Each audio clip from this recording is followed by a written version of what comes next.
Buenas noches, buenos días. La casualidad siempre beneficia a Memorias para la Historia de Metrópolis, y si lo hubiéramos calculado no le corresponde al Museo Memorial de la Resistencia y a Luisa de Peña Díaz caer un 11 de septiembre aquí en Metrópolis. Casualidad que es beneficiosa porque vamos a analizar, no solo a recordar el 11 de septiembre de 1973 y el 11 de septiembre del 2001, sino que un tema recurrente cuando viene, Luisa, los desaparecidos en Chile, los desaparecidos aquí, el rechazo de algunas sociedades a mencionar eso. Casualmente hoy el presidente chileno dijo: los desaparecidos están y no van a aparecer. Digo, quizás el tono no es el adecuado, están desaparecidos, ya no van a desaparecer. También vamos a compartir con ustedes el anunciado homenaje del Museo Memorial de la Resistencia a nuestro queridísimo Franklin Franco. También vamos a ver imágenes de la marcha, precisamente el Día de los Desaparecidos y las Desaparecidas, que organizó el Museo Memorial de la Resistencia. Uno de los jóvenes del equipo, Luisito, dijo: ¿qué pasó el 11 de septiembre? Yo le dije: tú no habías nacido, Luisito. Para Sagrada y para mí, ahí no te voy a comprometer, Luisa, es una fecha y un momento que expuso la militancia y la sensibilidad de toda una generación en la región. Ese 11 de septiembre nos marcó como sociedad, como militantes. Tú me recordabas que en Chile hay una calle, una avenida que se llama 11 de septiembre. Sí. Para algunos eso es una fecha de triunfo. Para otros, y eso tenemos que aprender como a Empezando eso. por el presidente de Chile. Exactamente. Piñera, que fue parte del golpe de Estado y fue parte de la dictadura. Comprometido, él no se habrá ensuciado directamente las manos de sangre, pero definitivamente que está comprometido con hechos de sangre.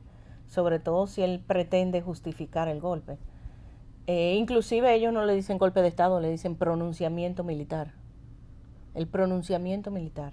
La avenida 11 de septiembre, en la avenida 11 de septiembre desemboca la calle donde vive la hija de Allende. Y es increíble las contradicciones. Y es una de las avenidas principales allá, es como la 27 de febrero aquí, prácticamente atraviesa Santiago. A veces nos quejamos, y mal de mucho, consuelo de tontos, pero recuerda que Michelle Bachelet, víctima de la dictadura, fue presidenta de la República. Sí. Y ahora le tocó a entonces es tan difícil. Somos sociedades que a veces no nos gusta mover el dolor. Pero mira, a ella la estaban criticando porque ella precisamente no fue a la celebración oficial, porque yo sé, por eso se celebra y se conmemora, porque el oficialismo ella celebra, ella conmemoró, exactamente, y han llovido críticas naturalmente de esa derecha que estuvo implicada de una forma u otra, y unos directamente en lo que fue ese día fatídico que, como dice Carmen, impactó nuestras vidas y nos marcó para siempre. Y creo que ha marcado, yo no me atrevería a afirmar que ha marcado a toda la sociedad chilena, pero la dividió. Y este 11 de septiembre, eso se sintió, exactamente. Cada quien por su lado. El presidente Piñera dice que el golpe era inevitable, que era de esperarse, que no se justifican las violaciones a los derechos humanos, pero prácticamente, o sea, el golpe fue necesario. Michelle Bachelet fue torturada en Villa Grimaldi, y su papá, exiliada, que era ministro, ella fue exiliada, y el papá, que era ministro, fue asesinado, desaparecido, ¿no? Precisamente por eso el proyecto cumbre de Michelle Bachelet fue el Museo de la Memoria, y fue la apertura, abrió las puertas a revisar muchas cosas. Y durante el gobierno de Michelle Bachelet, felizmente, no fueron localizados, porque los desaparecidos no fueron localizados, pero muchos de los militares indicaron dónde estuvieron las fosas comunes dentro de los recintos militares, y también se abrió lo que fue la operación Televisores de Pinochet, ya cuando él iba a salir del poder. La operación Televisores no tenía nada que ver con electrodomésticos, sino que era la apertura de las fosas comunes, el sacar las osamentas y el tirarlas al mar, de los que no habían tirado al mar, porque todos sabemos sobre los vuelos de la muerte. O sea que hubo algunos avances en ese sentido. Durante el gobierno democrático, una vez salido del poder el ladrón y asesino, porque resulta que también era ladrón, Pinochet, la Comisión de la Verdad en Chile y los informes en Chile muy interesantes. Nosotros tenemos los 5 volúmenes que se publicaron después con el listado de los asesinados, los desaparecidos, los torturados, que suman a un total de cerca de 38,000 personas. Pero ¿qué pasa? Para publicar eso de la Comisión de la Verdad hubo un pacto con el ejército y los carabineros, y hubo una amnistía, y hay todos los archivos donde están los nombres de los perpetradores, continúan siendo clasificados. Mira, tú mencionas ladrón y asesino, y cuando hablamos de la situación de Chile, quizás haciendo una intromisión en un asunto de otra sociedad, pero ahí no hay lugar a especular, a que tú digas, no, que Ramfis quizás estuvo cuando torturaron a fulanito, o quizás estuvo Radamés, o que Angelita era muy buena. No, no, no. En el caso de Chile están las grabaciones de las órdenes de Pinochet. Claro, porque estamos hablando del 70. Y después están las declaraciones de él cuando, ahora que tú mencionas el asunto de tirarlos al mar a los que no estaban de acuerdo con él. Lo del ladrón es importante, porque durante muchísimo tiempo la sangre no afectó tanto. No. Una parte de la sociedad chilena, sobre todo sectores privilegiados, sectores de esa oligarquía que todavía se debate. Económico. Exacto. Ellos reaccionaron cuando descubrieron que doña Lucía y don Augusto también eran ladrones. Porque lo de los asesinos, lo de los asesinatos, las torturas, ellos lo justifican todavía hoy. Sí. Todavía hoy lo justifican. Había que matar a los comunistas, había que matar a los disidentes, porque tenían que hacer un Chile nuevo encima de la sangre. Y sabes, datos que han venido saliendo. Pero Agustico era ladrón y asesino. Sí, eso es lo grande, porque siempre. Oye, el hijo, ahora hay un escándalo descomunal de una estafa y unas empresas, y creo que hasta lo Además, han llevado. manejaron con la ironía que manejan, y eso es muy duro también, todas las familias de los tiranos. Patricia Verdugo, a quien tuve el privilegio de conocer y de entrevistar, y que estuvo aquí, estuvo en el Matutino, y estuvo con nosotros en el periódico Hoy, contaba cómo en uno de los momentos más difíciles de la dictadura, cuando se contaban por montones los muertos y los desaparecidos, doña Lucía ofreció una entrevista indicando cómo era su día y cómo ella se hacía los rolitos para que ¿Tú sabes lo que es eso? Se le quedara rizado. Quería destacar que, por ejemplo, la complicidad de un sector de la democracia cristiana de entonces fue tan grave y fue tan importante, además, para el imperio norteamericano, que ellos fueron avisados de que iban a dar el golpe un día, 2 días antes, y se lo guardaron. O sea, tanto Eduardo Frei como Patricio Aylwin sabían de que ya el golpe iba a ser el 11, y bueno, no solamente contribuyeron, colaboraron, participaron, sino que escondieron y pudieron haber salvado tantas vidas. Quizás las cosas hubiesen sido como de otra manera. Hay un detalle también que es comprobable, es científicamente establecido, y es que la juventud fue en su mayoría la afectada. Eran muchachos de 18, de 21 años, muchachos que empezaban a formar familia, muchachos de 16, de 17 años. Eso es. El grupo ese de los GAP, Grupo Amigos del Presidente Allende, que los asesinaron a todos, eso espanta. A todos. Ellos salieron que se quedaron con él. Se quedaron con él hasta el último momento, sabían lo que iba a pasar. Sí, correcto. Y los sacaron vivos. Y hay una grabación donde están todos vivos afuera en la moneda, tirados al piso, lo acostaron en el piso con las manos detrás de las nucas, y hay uno de los militares en un tanque que pide permiso para pasarle por encima con el tanque. Sí. Las grabaciones están en el Museo de la Memoria y todo el mundo las puede ver. El tipo pide permiso para pasarle por arriba a un grupo de muchachos jóvenes con un tanque. Todos fueron llevados vivos, presos, a los recintos militares, brutalmente torturados y finalmente asesinados y enterrados en fosas comunes. Y luego, con la operación Televisores, fueron sacados sus osamentas y tiradas al mar. En esas fosas comunes llegó a contarme una amiga que cuando ellos fueron, uno de los hijos de los tantos logró encontrar una falange, un huesito de falange, que después le hicieron ADN y determinaron de quién era. Pero que era terrible ver a esos muchachos, que ya no eran muchachos, eran hombres, escarbando en la tierra a ver si encontraban algo. Hay un documental de una belleza dramática impresionante. Tú sabes que en Chile hay uno de los observatorios astronómicos más importantes y un desierto impresionante. Y este documental presenta viudas, huérfanos, hermanos y hermanas buscando esa falange. Cualquier cosa. Tienen 40 años buscando. Sí. Y Patricia Verdugo relata algo estremecedor, como algunas familias chilenas decidieron durante 40 años no mudarse de sus casas ni cerrar las ventanas por si el desaparecido llegaba. Eso es terrible. Sí.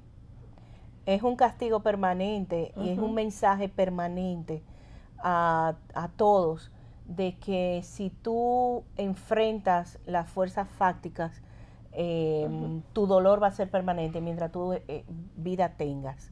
Ese es el mensaje del desaparecido. Definitivamente. Es un mensaje para siempre. Hay otro 11 de septiembre, pero antes del otro 11 de septiembre es importante destacar el momento que engrandece más que todo lo que intentó hacer en Chile Salvador Allende, que fue el momento en la moneda realmente.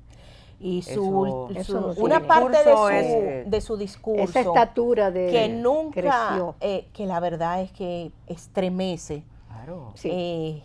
Más temprano que tarde se volverán a abrir las alamedas de la amplias. Pero hay que ver la con situación, la serenidad que este hombre se despide de su pueblo. Simple y sencillamente decidió asumir y abrazar la responsabilidad que el pueblo le entregó. Él no escapó. Él simple y sencillamente esperó su muerte con una gallardía similar a la gallardía de Pinochet, que se hizo el enfermo y el loco. Exacto. Para librarse de la cárcel. Y hay un detalle que a mí me gusta mencionar siempre. A nosotros nos consideran, sobre todo esos grupos suramericanos, como parte de las repúblicas bananeras, las repúblicas salvajes. Sí. Pero el salvajismo de estos militares que son prusianos. Son formados con una disciplina. Fíjate hasta el uniforme, el comportamiento. En Sudamérica, hasta esa época, quien era parte de la milicia eran parte de la élite social. Sí. Es diferente aquí, que era otra historia. Entonces ellos siempre se referían a las repúblicas bananeras. En las repúblicas bananeras yo creo que no logramos torturar con la certeza, la exactitud y la presteza que estos militares blancos e instruidos de Sudamérica, hay que meter a Argentina también. Torturamos más o menos igual, lo que no llegamos fueron a ciertos límites de sadismo. Y de justificación teórica. De justificación teórica, ese tipo de cosas. Porque tienen escuelas. Porque fíjate, los gorilas de Sudamérica surgen después de los gorilas de Centroamérica y el Caribe. Es cierto. Entonces ya ellos toman toda esta experiencia y disimulan mejor. Son teóricos de los roles. En lo que ellos nos ganaron fue en el asunto de los secuestros de los niños y las expropiaciones de los niños. Ahí nos ganaron, ahí nos ganaron, porque eso ya tú les robas el pasado, el presente y el futuro a un ser humano que apenas está naciendo. Ahí tiene mucho de su formación nazi. Sí, claro, Sí, claro. Como se claro, hizo, claro. como se diseñó el plan de exterminio, Sí. con esa frialdad, ahí ellos lo heredaron. Sí. Y llevaron buenos récords, ¿eh? Los Absolutamente. récords que aparecieron en Paraguay de la Operación Cóndor son magníficos. No tienen nada que envidiar a los récords del nazismo. Recordemos el contexto en que ocurrieron esos acontecimientos del 11 de septiembre de 1973. Estábamos bajo la denominada Guerra Fría, y en donde la doctrina de seguridad nacional establecía políticas de exterminio a cualquier, en este caso se dice, bueno, quería implementar el socialismo, pero un socialismo democrático. Eso no era el clásico socialismo cubano o de la Unión Soviética. Fue incluso vamos a decir que un camino inédito. Pero claro, el imperio en ese entonces no podía permitir que ese ejemplo se reprodujera en América sobre todo y en el mundo, y le hicieron la vida imposible, y habrá en algún momento, Carmen, que analizar desde el punto de vista político qué pasó internamente entre la ingenuidad y el sentimiento de un Allende y su equipo, que quizás no comprendieron bien lo que significaban, lo que ellos estaban haciendo como proyecto. Porque hay un detalle, Pinochet era parte. Exactamente. Era su ministro. Esa ingenuidad no creía que las Fuerzas Armadas lo iban a derrocar. Bueno, Pinochet Tenemos que hacer una pausa. Porque era el ministro de las Fuerzas Armadas. Absolutamente. Era parte.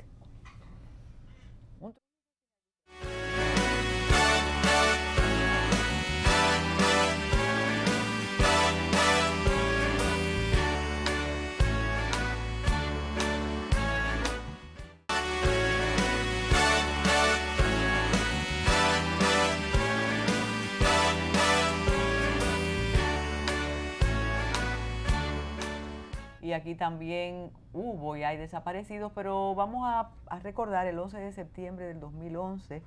2001. Son los unos que se confunden, que también es una fecha que marca el horror, marca las pérdidas de vidas innecesarias, que no tienen que ver, gente inocente. Y también hoy se cumple un aniversario más de esa tragedia que se oye como hiperbólico, pero cambió el mundo. Cambió. Sí, y la vida como uno la llevaba. Absolutamente. El 11 de septiembre del 2011 fue realmente un día que cambió el curso, porque inclusive las prioridades en ese momento del gobierno norteamericano era atacar el narcotráfico. Y se estaban organizando, ya ellos tenían una buena plataforma instalada en Colombia, para de ahí pues regar hacia toda Latinoamérica. Y sin embargo todo eso pasó a otro plano. Y los servicios de seguridad se pusieron en ridículo prácticamente.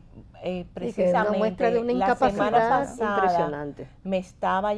me llamó una periodista del Wall Street Journal para pedirme mi opinión sobre el Museo Memorial del 11 de septiembre de las Torres Gemelas, el papel que debía jugar y el hecho de que ellos estaban luchando por un presupuesto federal para poder mantenerse, etcétera.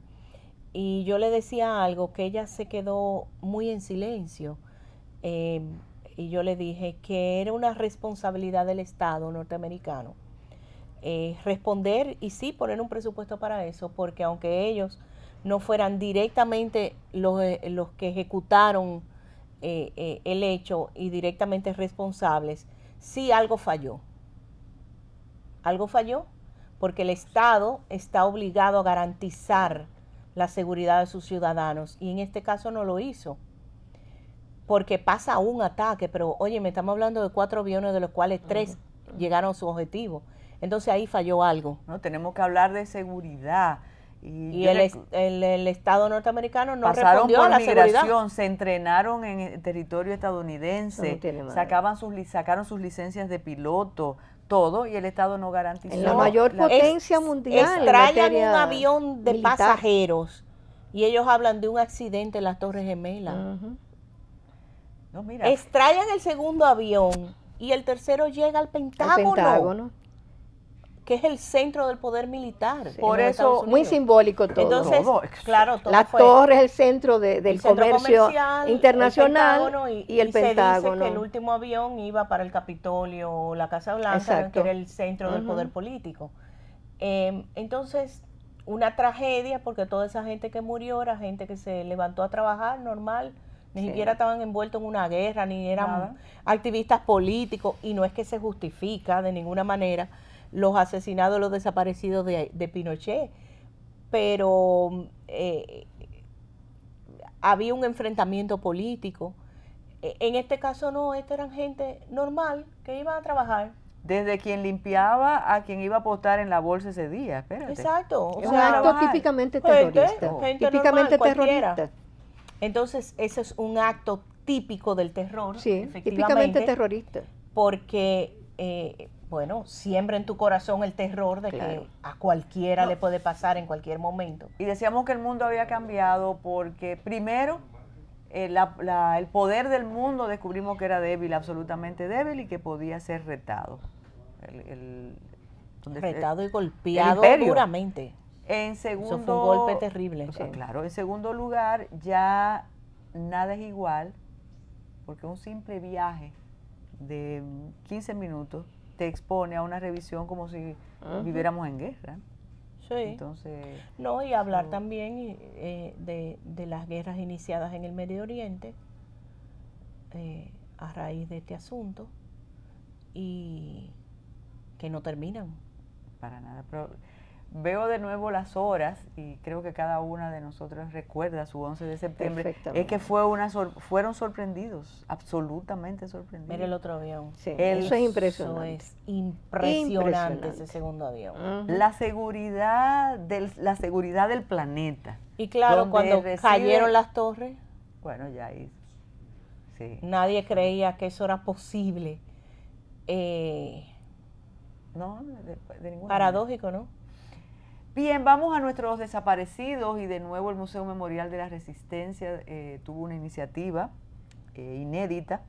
Ya ustedes habían hecho algo en el monumento a los héroes de Constanza Maimón Esterondo, que lo habíamos comentado aquí.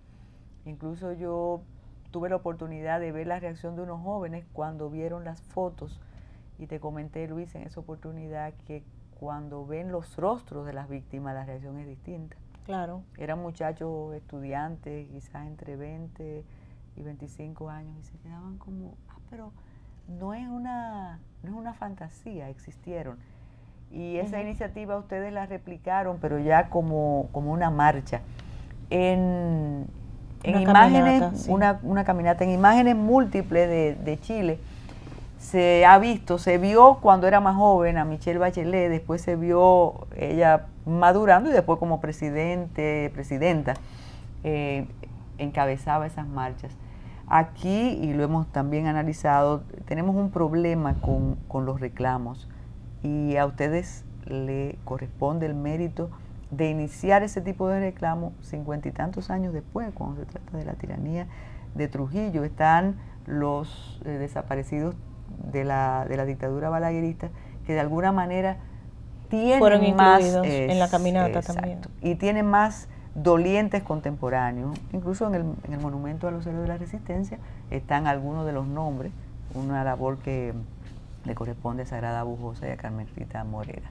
¿Cuál es tu evaluación de esa caminata? Ay, fue un éxito. Nosotros caminamos 15 minutos nada más.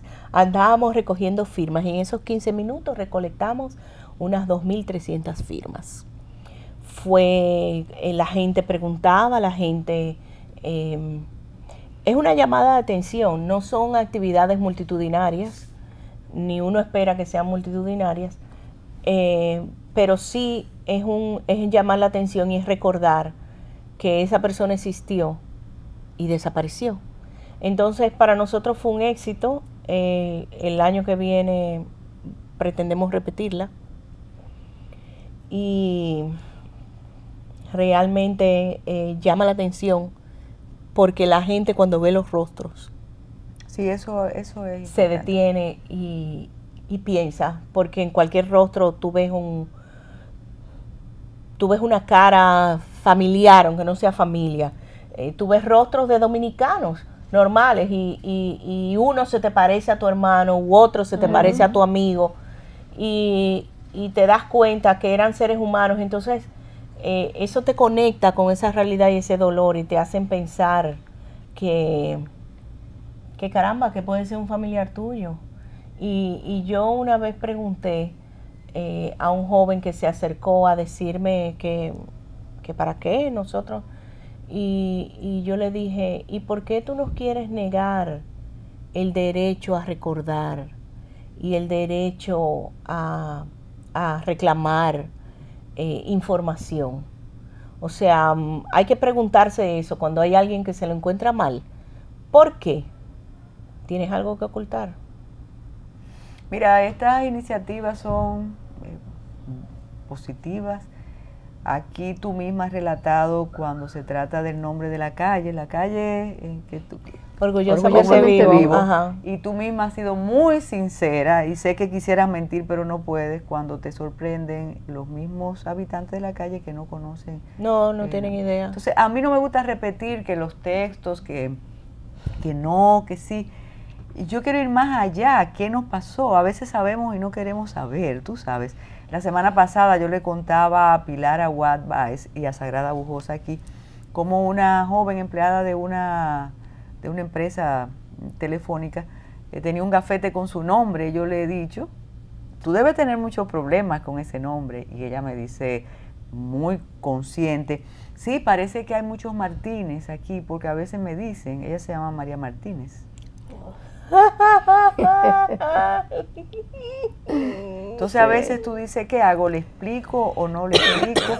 ¿Le cuento o no le cuento? Y eso ocurre.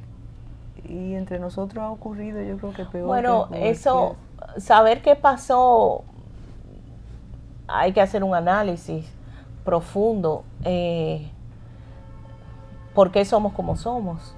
¿Por qué estamos como estamos?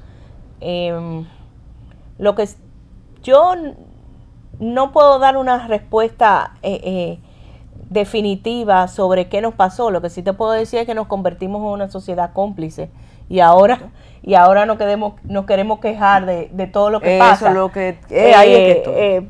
Pero nosotros nos convertimos en una sociedad cómplice de crímenes y de criminales. Entonces, como ahora con las infracciones que se le imputan al representante del Vaticano, a Giuseppe.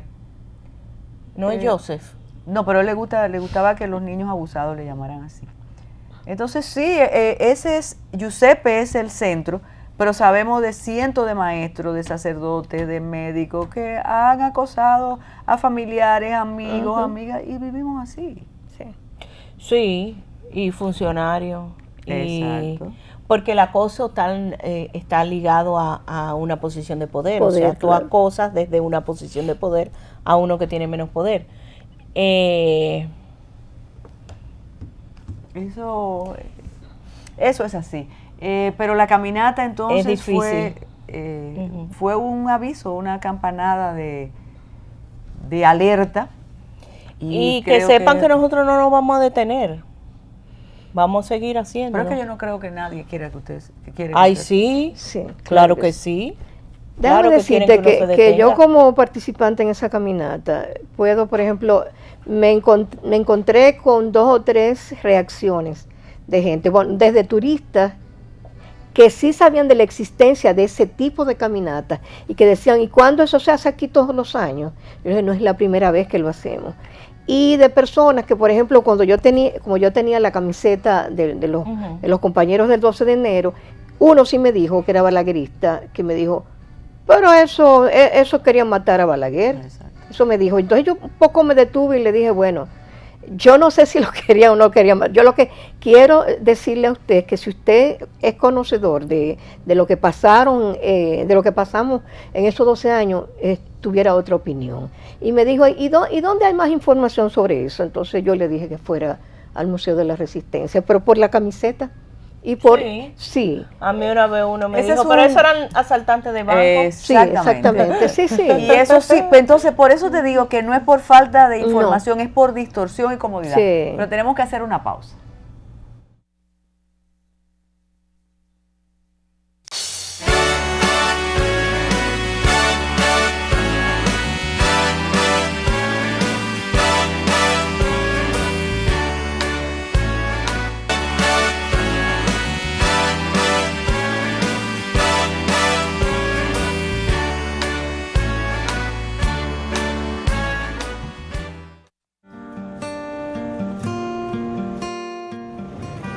nombre es Yoqueli Rodríguez Núñez, 32 años.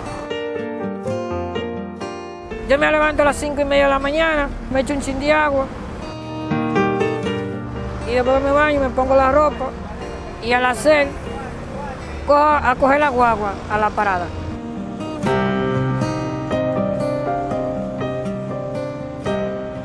Y entonces vengo, busco la paletera y comienzo a laborar.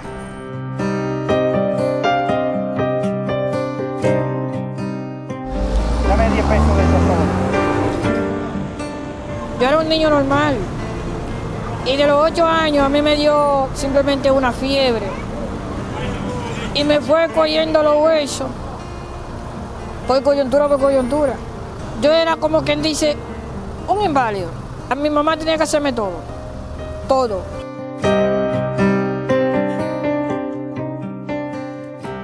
Después al completo de los 12 años, que Dios me dio liberación de la vida, le dije a mi mamá, mami, mándame a hacer 2 muletas.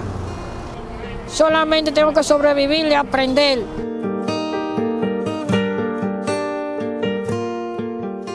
Yo le pedí a Dios, ya que usted me dio la estabilidad de caminar en la muleta, déme la estabilidad para yo caminar con mis 2 pies.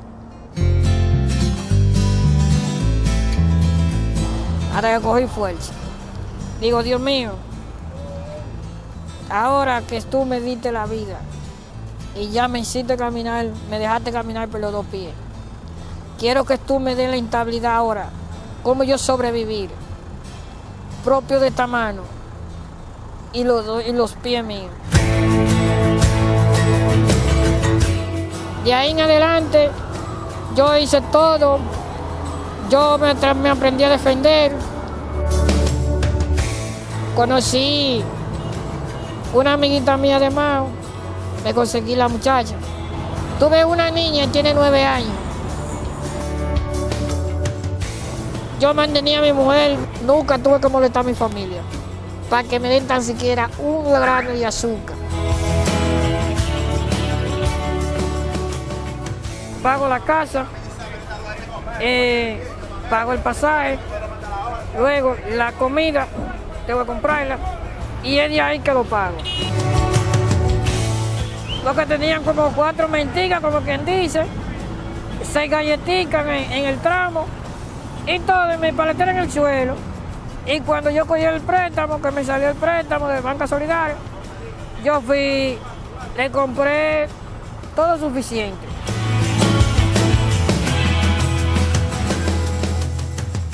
Yo me enteré por unos amigos, luego yo le estuve preguntando cómo era, cómo se pagaba, cuánto salía y cuánto todo.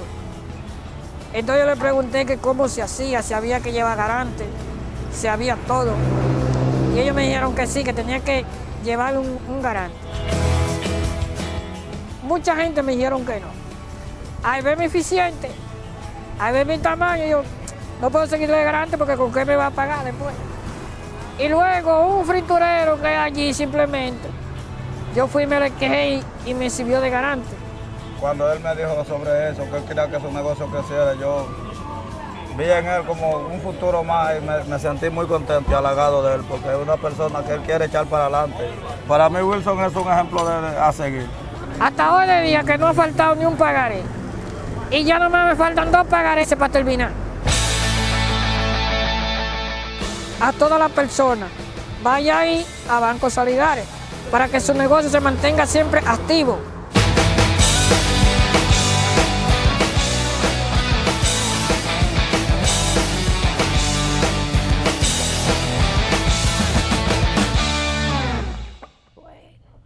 Bien, algún día comentaremos eso, porque de verdad es... Gente con dignidad. Absolutamente. No hay que salir a arrancarle el celular a otro Exacto. en la calle. Y gente con dignidad es Franklin Franco, y el Museo Memorial de la Resistencia hizo lo que él sospechaba que iban a hacer. ¿Tú crees, verdad? Yo creo que sí, aunque él decía que no quería que le pusieran el nombre de todo, pero tú te debes sentir muy satisfecha y todo el grupo que estuvo ahí también. ¿Cómo evalúas esa actividad, Luisa? Bueno, muy emotiva, me imagino. Sí, muy eso, emotiva. Satisfecha no sería la palabra más apropiada, porque yo nunca pensé que iba a tener que honrarlo tan pronto, pero bueno, la vida es así. Realmente la actividad fue una actividad preciosa, fue una actividad a la que concurrió un público variado como era él. Ahí ustedes ven al presidente Leonel Fernández, detrás el primer ministro de Cultura Tony Raful, y más atrás sus amigos intelectuales, sus amigos de tertulia, su familia, como era él, inclusivo, lo que él era, una persona, un ser humano increíble. Ese centro estaba supuesto a abrirse mucho más adelante, con él a la cabeza. Hay que partir de la donación que hizo Franklin de su biblioteca, eso es lo primero. Su generosidad no tiene nombre. Él nos donó su biblioteca personal, más de 10,000 volúmenes, y la estamos digitalizando. Esa foto que se ve ahí es la vitrina que nosotros montamos en su honor, donde están sus cenizas dentro del centro de documentación. Está su chacabana, esa chacabana blanca que él no se apeaba. Para nada. Sus lentes, su pluma, sus cenizas, la bandera que cubría sus restos, y sus 29 libros publicados, una pequeña biografía. Y luego, pues bueno, en digital, es un centro de documentación pequeño de 4 estaciones. Digital está gran parte de su biblioteca, y estará su biblioteca completa. Como él me dijo, ¿cabe en el museo la biblioteca completa? Sí, en el depósito, en el depósito está. Nosotros ya tenemos la mitad de la biblioteca, mandamos buscar unos estantes, vamos a ver si más adelante creo que sale esa fotografía. Ese es su hijo, Francisco, el más pequeño. Si sale la fotografía donde son unos muebles que se juntan uno encima de otro, se cierran uno encima de otro, y entonces caben, eso, ¿ves? Ahí. Caben una cantidad enorme de libros. Nosotros estamos en el proceso de traslado. Él estaba supervisando eso personalmente. Mira, cuando se hacen cuando se logra algo así, yo lo que pienso, así como los momentos de la historia que decimos que olvidamos, yo lo que pienso que deben hacer filas para visitar ese espacio allá en el museo. Mira que el museo tiene público, pero yo creo que se debe hacer un día para visitar el centro de Franklin Franco. ¿Sabe que estudiantes? Esa noche hubo un torrencial aguacero.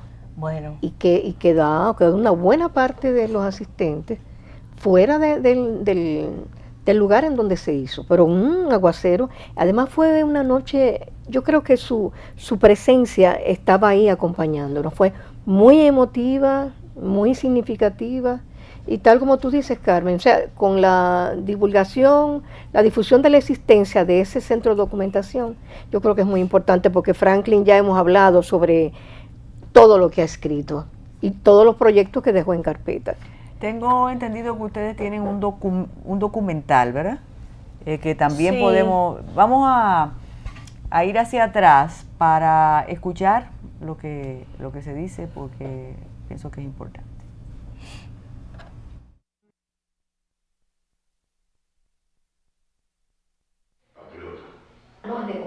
Para seguir comprando libros allá. Hace más de 20 años.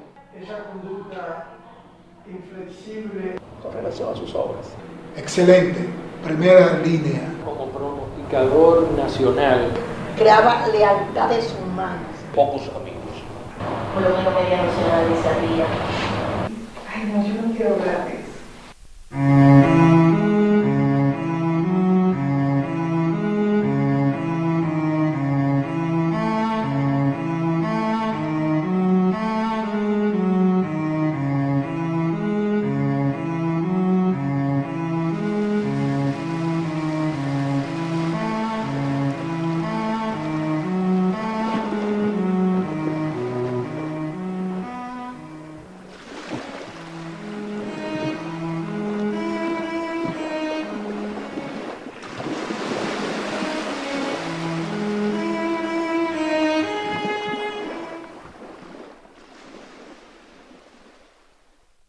Como político, Franklin fue por encima de todo un revolucionario. Y yo creo que eso nació sobre todo en la dictadura de Trujillo. La dictadura obligó a Franklin, como a muchos de su generación, a no ser indiferentes, a no ser insensibles. Y él adoptó la política de la confrontación frente a la dictadura. Eso lo condujo a muy temprana edad al exilio. Mi primera obra de sociología política, la lucha de clases en la República Dominicana, el prólogo lo hizo él. Y a partir de ahí forjamos una amistad en esos 4 aspectos que les señalé anteriormente: como intelectual, como militante político, como historiador y como amigo personal. Participó en los campamentos de exilados que se proponían derrocar la dictadura unipersonal de Rafael Trujillo y quedó a la espera para complementar lo que constituyó la gesta del 14 de junio de 1959. Porque Franklin era de lo que planteaba, para hablar en términos políticos, que la izquierda dominicana, visto en perspectiva sobre todo desde el Trujillo hacia la Revolución de Abril, del 65, habíamos pasado por un periodo de oscurantismo tan grande durante 31 años, donde no nos llegaba la información y que nosotros nos agarró la muerte o el ajusticiamiento de Trujillo sin los instrumentos de carácter científico que nos permitieran conocer la realidad que estamos tratando de cambiar. Él era el líder de Unión Patriótica, una organización constituida aquí también después de la guerra, muy importante en esos años. Era el aspecto más democrático del Partido de los Trabajadores en esa época. Y siempre el líder aquí se habló de una convergencia y una gran alianza de todos los grupos de izquierda para participar en el proceso electoral. Y yo lo vi mucho en debates, construyendo pensamiento político conjuntamente con Peñalosa. En el plano político, y ese era un hombre que después creaba lealtades humanas en relación con lo político. Creo que Franklin Franco fue una de las personas y de los pocos dominicanos más certeros como pronosticador, tanto pronosticador político, social, de las situaciones que podían y se veían venir en el país. Tanto es así que con tiempo él pudo predecir situaciones particulares de las situaciones de la izquierda, sobre las situaciones también electorales. Bueno, yo dije disfrutar y que tú podías estar satisfecha, y ahora digo que estamos disfrutando esto porque es un homenaje a una persona que se lo merece. Tenemos que hacer una pausa.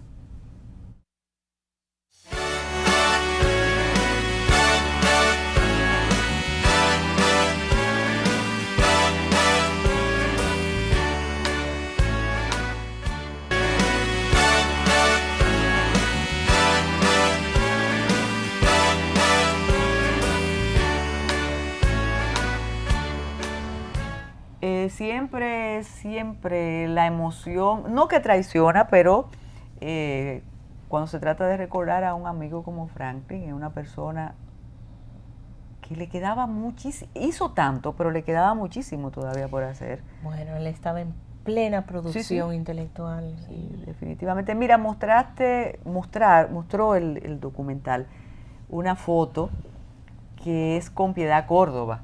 Su última foto. Y es la última foto. Y Luis Guzmán, que todavía se estremece cuando piensa que ya no puede fastidiar a Franklin como Luis fastidia, dice que ese fue su último momento, su última actividad.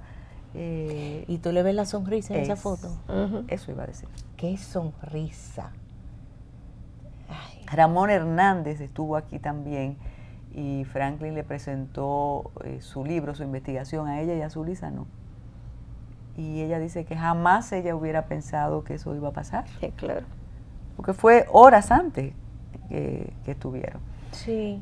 Él estuvo en la actividad del 14 de junio y yo recuerdo que lo vi salir y dije, ay, don Franklin se va más temprano antes de que se terminara. Y yo que tengo que preguntarle algo.